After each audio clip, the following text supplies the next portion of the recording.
What we need's a few good taters. What's taters, precious? What's taters, huh? Potatoes.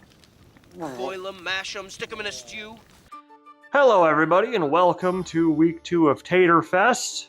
We are celebrating Lord of the Rings.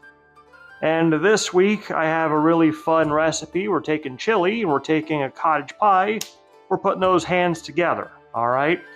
If you don't like that, then...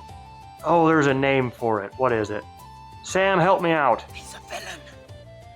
Let's get started. And like always, I'd like to remind everybody that cooking should be fun and relaxing. I'm just having fun here with all this Lord of the Rings shenanigans. So please grab yourself some relaxing juice. Ooh. And let's begin.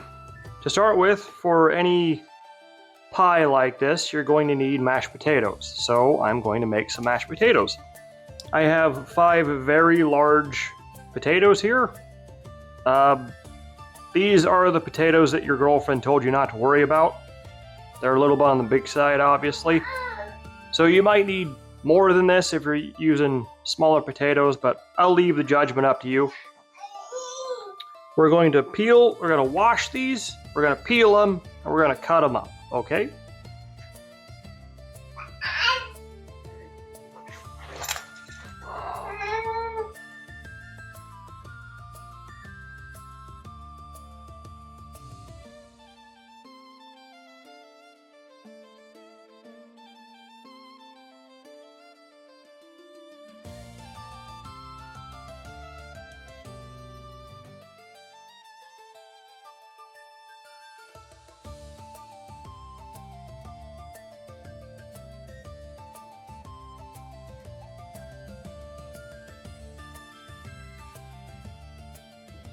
Next, we're going to dice all of our potatoes up into evenly sized chunks. So I like to cut mine in half and then cut each half into 4.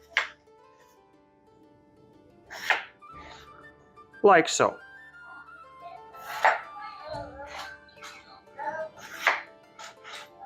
Just like that. And I'll repeat it with all these potatoes. Make sure that you have a pot of water, okay? Nice cold water when you're doing this to keep the potatoes from turning brown, okay?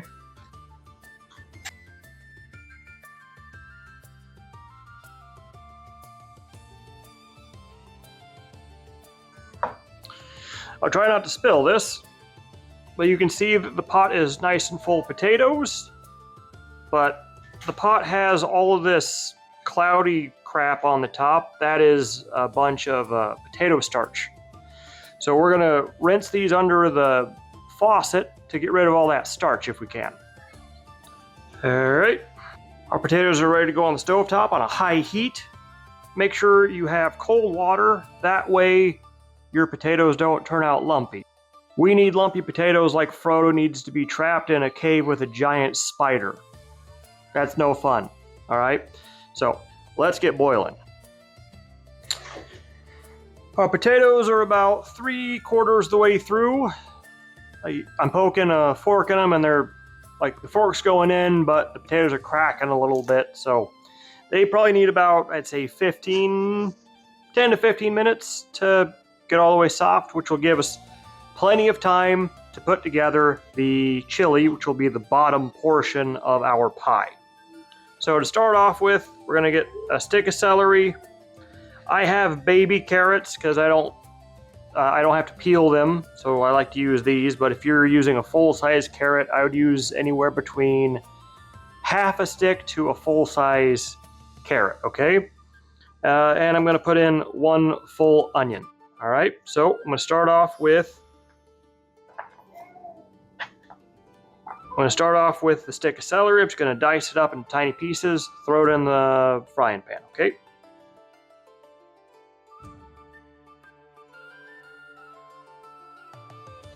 And into the frying pan it goes.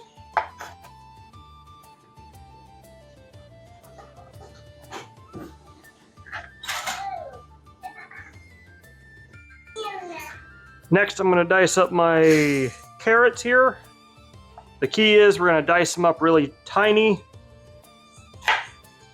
kind of like that big. It doesn't matter if they're fancy, they just need to be this big or smaller. That way it all fits on a spoon for one nice bite, okay?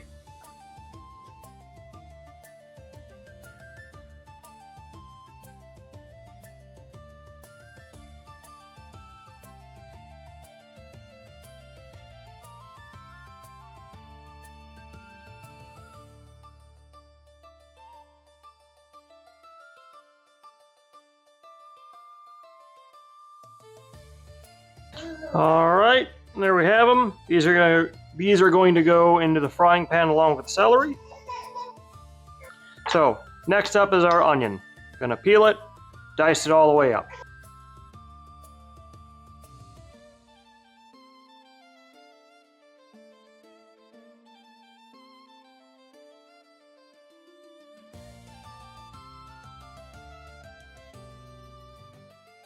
Now this is going to go in to join the rest of the veggies. And into this pot with the veggies, we're going to throw in about 2 tablespoons of butter.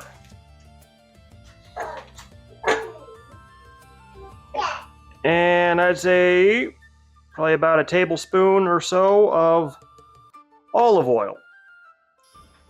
People at home are probably asking where the bacon fat is. Well, I'm going to throw in some pork chorizo later, so that'll be my pork fat, and I think that has a little bit more umami to it.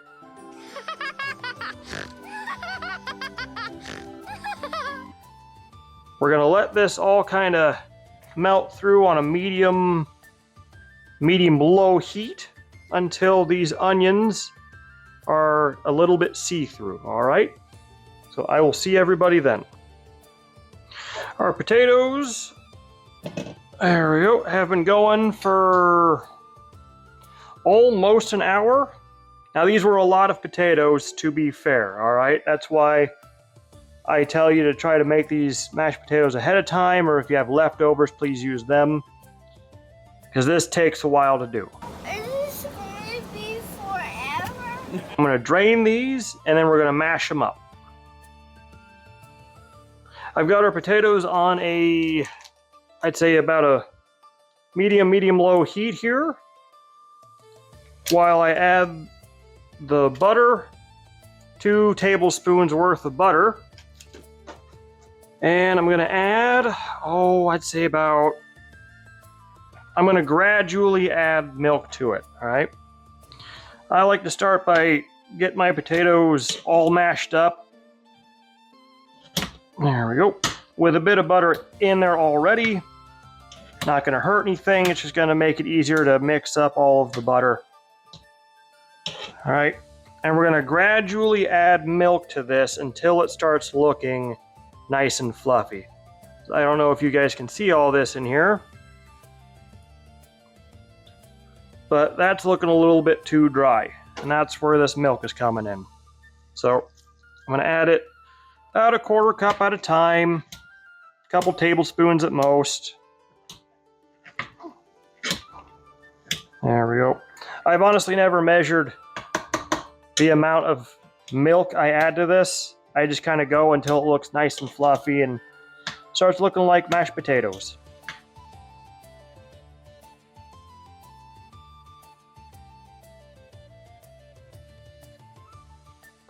All right. So this is very basic potatoes, but like I say, we always need to taste our stuff. He tastes it. Really good. All right.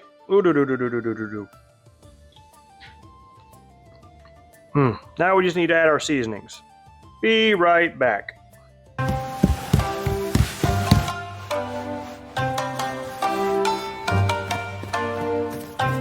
Alright, next we're going to throw in a bit of salt and pepper. And this is a preference. You add it till you think it tastes good. There we go.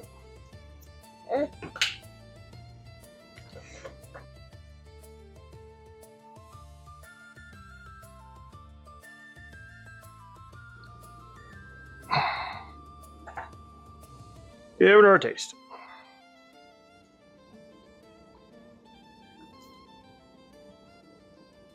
He tastes it and tastes it, then tastes it some more. These are absolutely perfect. They're right in the salt range that I like. If you like your potatoes a little saltier or whatever, add a little more salt. You can also throw in some cheese. I throw in cheddar all the time and that's fantastic. Now I've made a bit too many mashed potatoes because I just need them to cover this frying pan up, but the good part is whatever's left over gets to be mashed potatoes through the week. You are an unstoppable good idea machine! I'm gonna see you guys in just a minute so we can get our meat ready. Hey, that's what she said. We have about a pound of beef here. I'm gonna season it with my 4 favorites.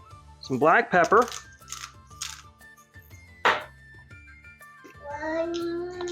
some salt,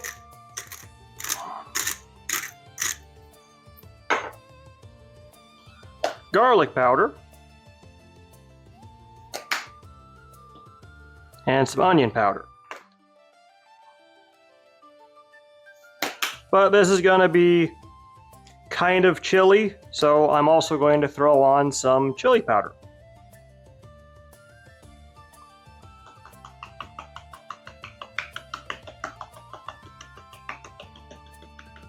Okay, all right, I'm gonna flip this and do the same seasonings on the other side.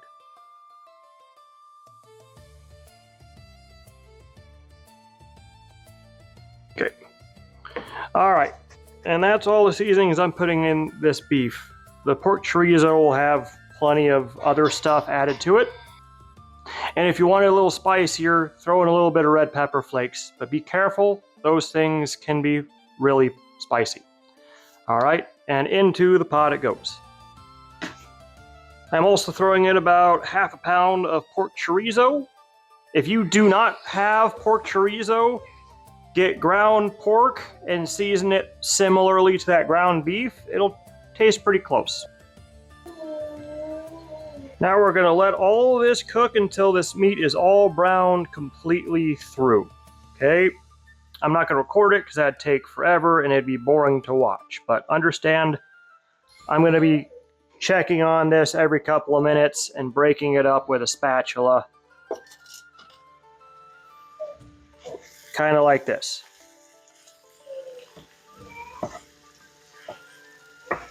Okay. I will see everybody when this is cooked all the way through. We have a very nice soup going there. Everything seems to be mixed in. Oh yeah.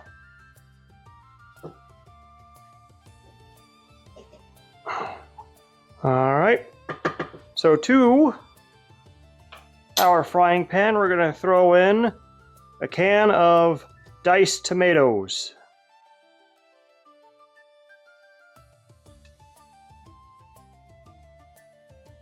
We're gonna let this cook on a medium-high heat with the lid off until most of this moisture evaporates away, okay? So I will see everybody when that happens. Let's take a look at our chili. Here we go. You can see it's gotten a lot thicker here. Most of that moisture is cooked out. If I were keeping this as a regular chili, I wouldn't mind a little bit extra moisture just so it's more like a soup. But because we're going to turn it into a pie with potato, there we go. I want this bottom portion to be a little thicker. All right, this is perfect. If you get to this point and this is too spicy, I want you to throw in a little bit of butter, throw in a little bit of cheese. The fat will mellow out the heat. And if you want it spicier, throw in your spice right now and let it build a little bit. But this is perfect for me. So it's time to make our pie. We're going to take our mashed potatoes from a second ago, or if you have leftover mashed potatoes, this is what you're going to do with those. Gonna toss them right there on top.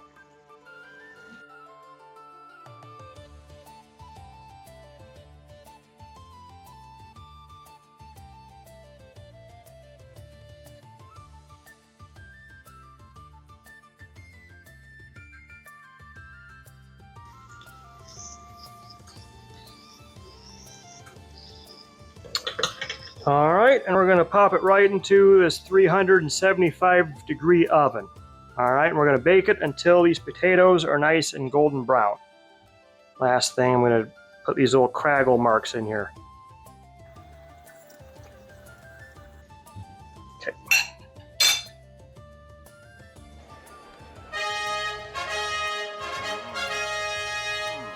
And ta-da! There it is.